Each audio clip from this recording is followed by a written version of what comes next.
Let me ask you something honest. Have you ever found yourself in the middle of explaining maybe why you made a certain decision, or why you don't want to do something, or why you feel the way you feel? And somewhere in the middle of that explanation, you realize you don't actually owe anyone this? That moment, that quiet realization, that's where confidence actually lives. Not in the way someone carries themselves at a party, not in how loud their voice is, not in how many people look at them when they walk in. Real confidence, the kind that actually changes your life, is almost invisible. It's what people don't do, what they don't say, what they've quietly decided they no longer need to justify. Today we're going to talk about 5 of those things. 5 things that genuinely confident people never explain about themselves. And I want you to pay attention, not just to recognize these habits in other people, but to ask yourself, how many of these am I still doing? How many of these am I still carrying? Because the moment you stop, really stop, something shifts, something quiet and permanent.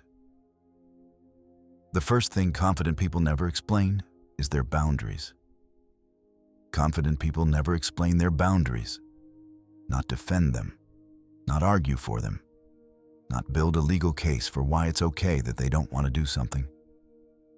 They just hold them. Here's what most people do. Someone asks them to stay late, or come to an event they don't want to attend, or give more of their time and energy than they have available. And they say, I would, but I'm just really tired lately. And work has been crazy, and I've been trying to prioritize my mental health. And I know it's not ideal, but you know that feeling? That anxious rush to make the no sound acceptable, to soften it, to cushion it so nobody gets upset. Confident people don't do that, not because they're cold, but because they've learned something most people haven't. A boundary that needs a paragraph of explanation isn't really a boundary, it's a negotiation.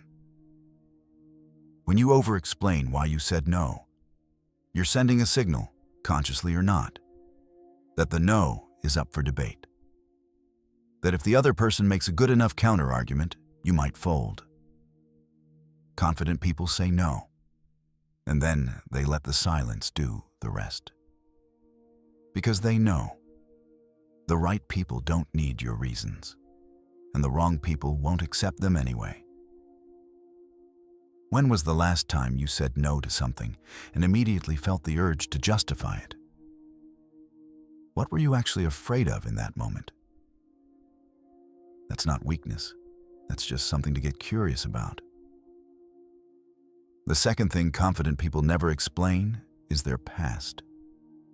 Confident people never explain their past, not to earn sympathy, not to make sense of who they are now, not to get credit for how far they've come. Their past belongs to them, completely, and they don't feel compelled to hand it over to anyone who asks. We live in a culture that loves origin stories. We want to know where someone came from to decide if who they are now makes sense to us. And somewhere in that culture, a lot of us learn to use our past as a kind of currency. Here is what I've been through. So now please understand me. Please give me grace. Please like me. It's not manipulation. It's just what insecurity looks like when it's trying to be accepted. Confident people have done something different. They've integrated their past, which means it's not something they carry around looking for a place to put down. It's just part of them, quietly, without fanfare. The third thing confident people never explain is their choices. Confident people never explain their choices, especially the ones that only affect them. What they eat, what they wear, what they do on a Saturday, who they choose to spend time with, what path they're on, what they believe in. Every time we make a choice that someone else might question, we preemptively explain it. Confident people let their choices just exist, without a press release. Your choices don't need commentary. They just need to be yours. The fourth thing confident people never explain is themselves in conflict. When someone disagrees with them, challenges them, or even attacks them, confident people don't unravel into a long explanation of why they're right. Trying very hard to convince someone of your perspective in an argument is usually not about clarity.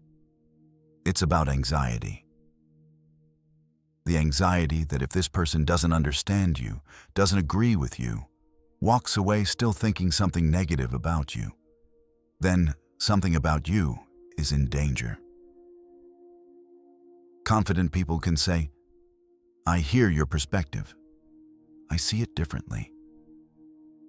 And then they let the disagreement sit there, without resolution, without explanation, without needing the other person to come around. The fifth thing confident people never explain is why they're enough.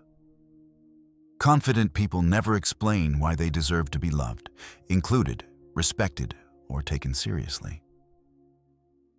They don't make the case for themselves. They don't present a resume of good qualities.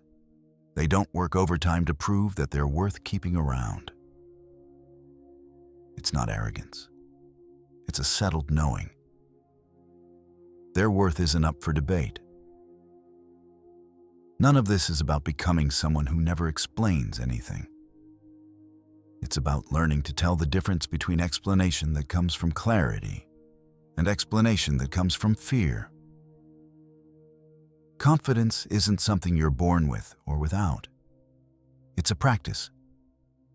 It's the quiet decision, made over and over again, to trust yourself a little more than you did yesterday. You don't have to earn your place in every room you walk into.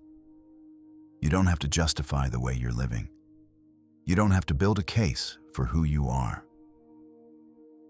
You're already here. That's enough. Take care of yourself. I'll see you in the next one.